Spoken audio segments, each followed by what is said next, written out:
আমার দাবি মানিব লাগিবই আমার দাবি মানিব লাগিবই এমডিএমর ব্যবস্থা করক এমডিএম ঘুরাই দিয়ক আমার বিদ্যালয়ে আমাক ঘুরাই দিয়ক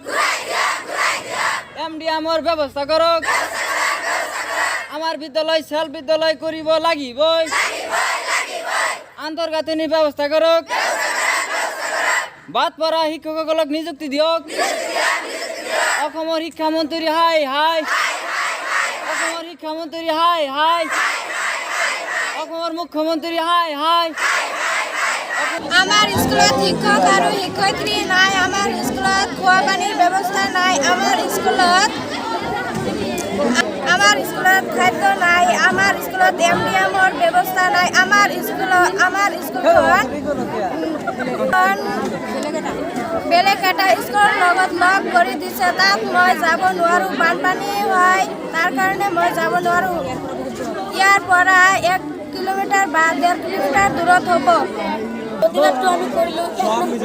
আমার স্কুলখনত কোনো পড়াবলৈ শিক্ষক নাই যেখিনি মানে শিক্ষক লাগে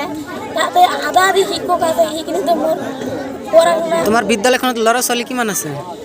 আমাৰ বিদ্যালয়খন 2-250 জন ল'ৰা ছোৱালী আছে বহিবলৈ বেঞ্চ নাই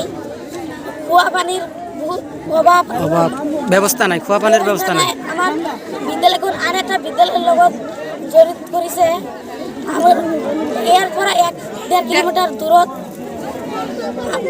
বাইক হাৰিলে আমি যাব নোৱাৰোঁ তাৰ মানে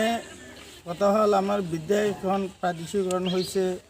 2021 ফেব্ৰুৱাৰী মাহত আৰু আমাৰ বিদ্যালয়ৰ 6জন শিক্ষকৰ ভিতৰত 3জন শিক্ষক নিযুক্ত হৈছিল বাকীখিনি নাই আৰু 1 বছৰ হ'ল আমাৰ মধ্যাহ্ন ভোজনৰ ব্যৱস্থা নাই চাউল টকা একো নিদিয়ে চৰকাৰৰ পৰা তেওঁলোকে আমাৰ চাউল